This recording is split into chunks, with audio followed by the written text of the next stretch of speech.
nippy out here today. We got used to the warm weather. Yes, we did. Pretty fast.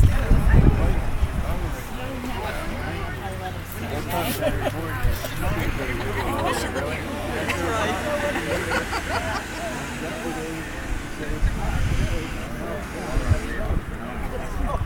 Did you go by the mural? Is that going good? Well, I didn't want to look at it. Pressure.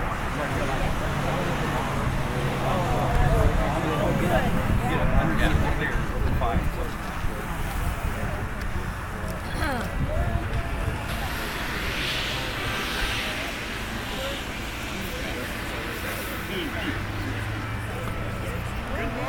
Good morning, everyone. Good morning.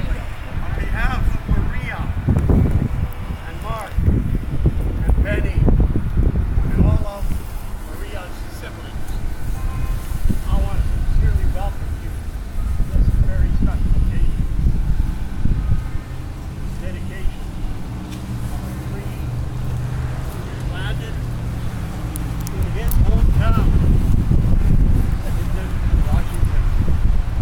He was very, very proud to call this his home. This would have been George's 85th birthday today. That's why we chose to do this today. So I want to again welcome this occasion. I'm going to plant the tree at this time, so Maria and Mark and Bill and George will do it.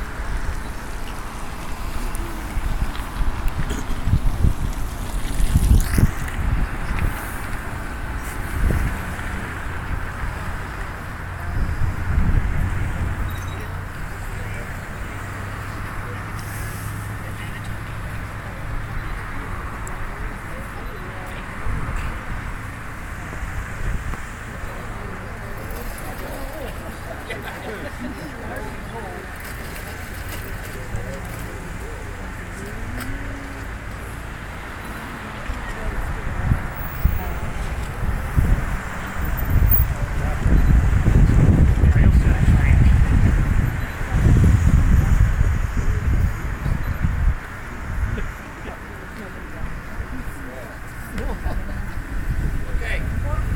I would like to introduce my two brothers. This is Brother Ike from Regina, Saskatchewan. This is Brother Bill from Gregor, Manitoba, Canada. I'm just really proud to have them here. We're proud of our sister Maria. Okay.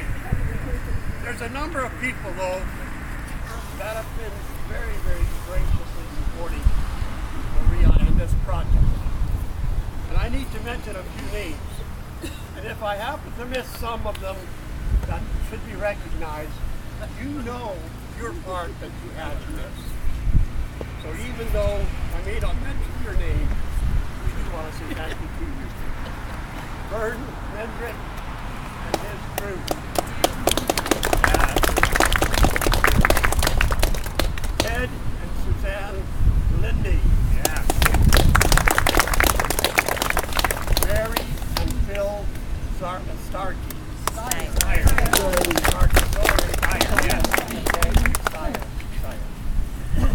I practiced these names for a while, but I guess I should have practiced them.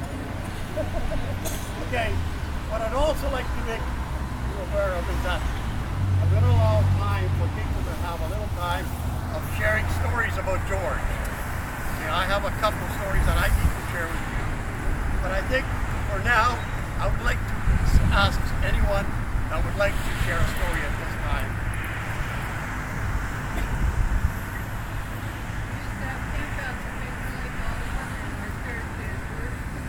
Came up with lots of good ideas, and one of the best was a rainy day when the kids were bored, he had a slug race.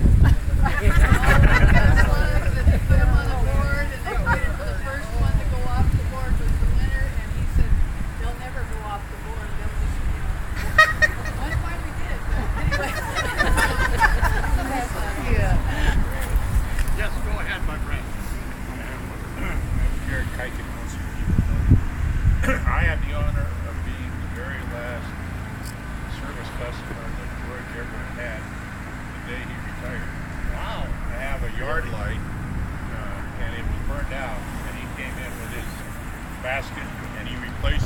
yard light and put a new sensor in it.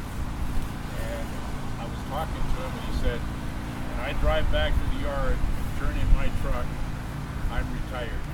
And that yard light lasted about 10 or 12 years, and then finally a windstorm came along, and I had to have it repaired again. But every time I looked at that yard light, I would think about George, and I teased him every time well, not every time, but I teased him a lot about being his very last customer.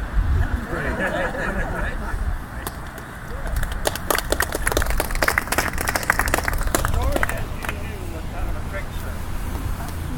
And when I was about 14 years of age, he played a pretty dirty trick on me in church. I was sitting about 2 rows behind Maria and George. And George happened to let a squeaker go. And at the time that he let the squeaker go, he turned and looked at me right away. And everybody in the church thought it was me. I never did get to really pay him back for that. Anybody else?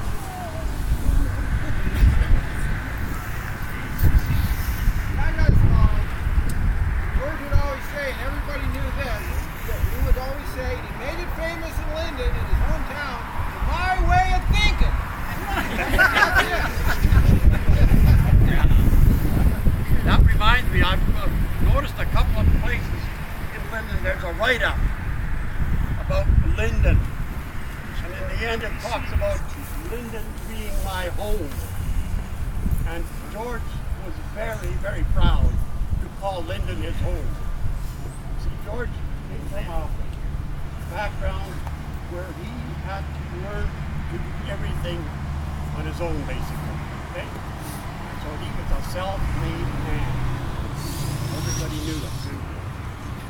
Yeah. Well, I got George. Wait a minute, Dad.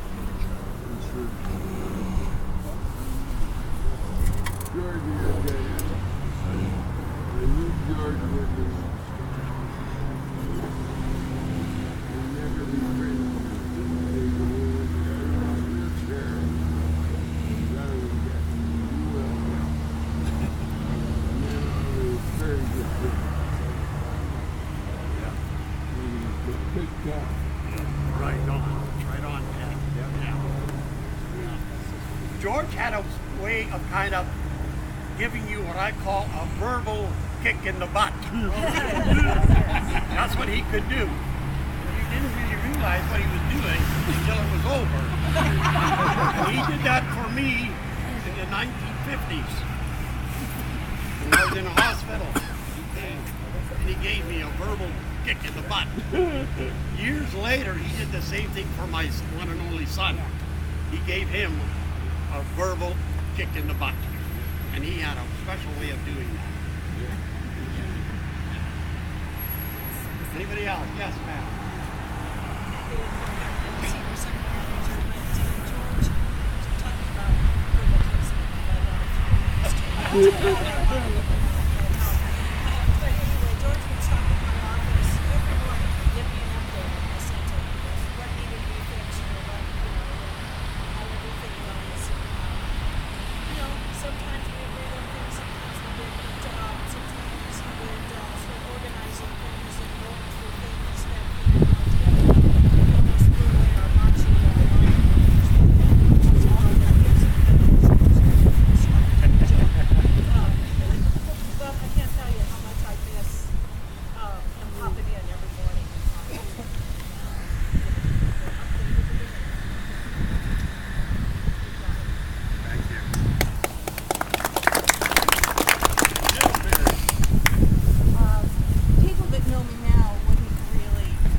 very difficult to find a picture without George in it. The reason being is he literally was involved in every major project that our Lions Club had. And he brought in creativity. One of his masterpieces is right behind us with his flagpole. That's George's flagpole. Right. It's an old recycled telephone pole from the parking lot. And he brought it to us, we recycled it, we modified it, and that's George's hand. That's an example of his creativity.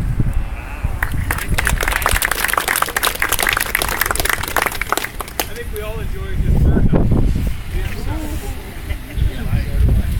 Yeah, he was famous for that. Come on forward. George was known as the troublemaker in Lions Club. And Ike Honkoop was known as the little troublemaker. And he stands about that tall, but he, if dynamite comes in small packages, that was Ike.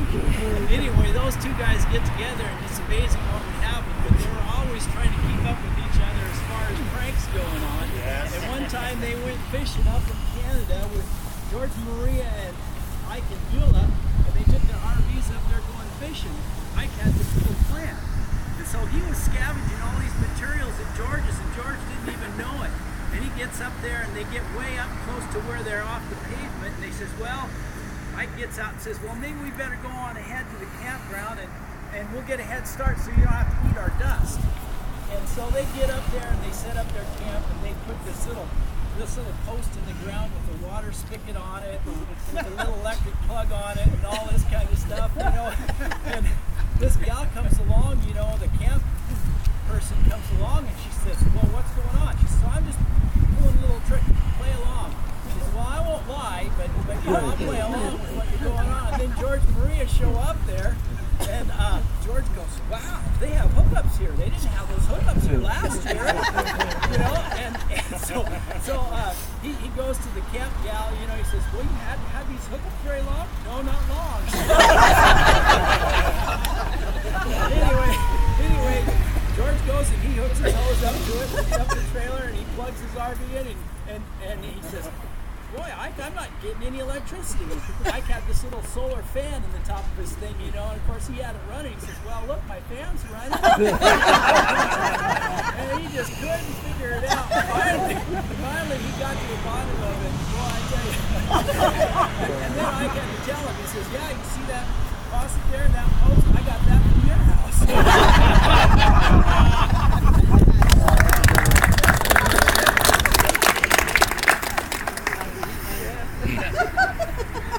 I wish I had a funny story, but about 35 years ago or so, I met George long before I was a Lion and worked with him at the cold storage plant over there.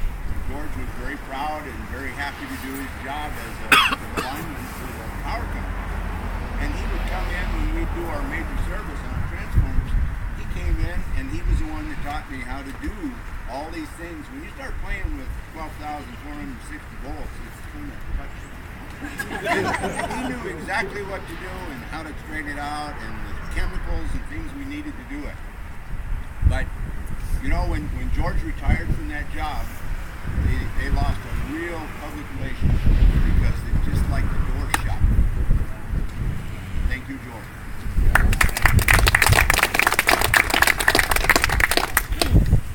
I think one of the things that we all recognize about George is George was probably, his premier gift was the ability to seize the moment, just about anything.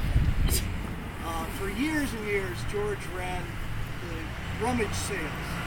First he ran it over there at the fairgrounds out of the rabbit barn, but he was brilliant at finding things and being able to sell them, no matter what they were.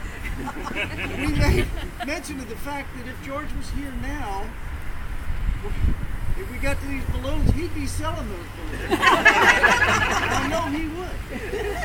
But he could make a profit on anything. And if you went by his house, you'd see the remains of things that he would just pick up. People would say, I don't know what to do with that. George would say, I'll take it. And he'd stockpile it in the house. Next garage sale come up, son of a gun, there it was. Next thing you know, someone's coming over to, what do you want for that? George, 25 cents, 50 cents, $1. He could make money on anything, but he was just brilliant at seizing any opportunity. And most of the money he made was always for charity. For the Lions or for some other group, George made a tremendous amount of money for all sorts of people, all sorts of occasions.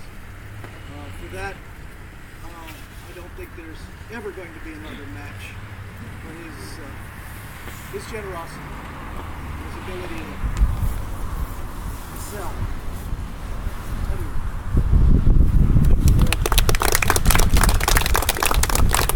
George was also a man who loved to have skits. I don't know how many. Oh, yeah. And I happened to be at family reunions with him many times. And almost every time he would con me into helping him. And just this last summer, we had a family reunion in Manitoba, and he was commissioned, I guess, to run another project for the ladies, because he was kind of a ladies' man. And so he came up with this idea of making this thing that had sticks of wood. He drilled the holes in the middle, put a string in it, and moved these around, and they would wave in the breeze, okay? And so he stopped in Regina on his way to Manitoba, and he had my wife Eileen try to put them together, and she managed to do it, because he wanted to find out how long it would take her, okay? And so he got that settled. And then we get to the reunion, and he says to me, we're going to do a skit about this. What's the skit about? Well, you're going to have to guess what my WWW project is called. Well, I had heard of WWW, the World Wide Wrestling. I'd heard of that. So he gets me up there, and we start talking about this WWW project. And I figured it out as World Wide Wood. And then he got me kind of stumped a little bit. And eventually it came out that it was his World Wide Wood Wobbler. We called it his wobbler. So we have one hanging at home on our deck. And when the wind comes, it makes it a new kind of unique project. But he was famous for that too. Anybody else? I was going to say, Yes, go ahead, my friend. I just want to thank everybody for being here. Right. And this, I couldn't think of a better spot. I had no idea the story about the language.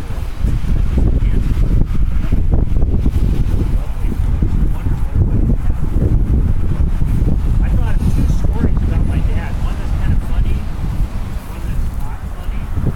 So, but I thought I would not. You've probably heard them both.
Buddy Ted, Lynden came by, and I asked Ted if he could finish his birdhouse. And sure enough, the next day, the birdhouse was completed. Ted didn't waste any time. It was done. He brought it back. I still didn't know enough more. There's more of a story to the birdhouse than that, because later in that day, I went over to see Mrs. Keene, who lives across the street.